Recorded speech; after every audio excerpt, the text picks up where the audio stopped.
মাল গোটা ছয়েক দাউদ করবে, করে একটা প্লেটে পায়খানা আর একটা প্লেটে দুটো খেতে।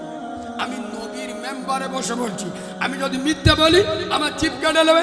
এই বাবা, কুকুরের একটা স্বভাব আছে, কিছু খাবার আগে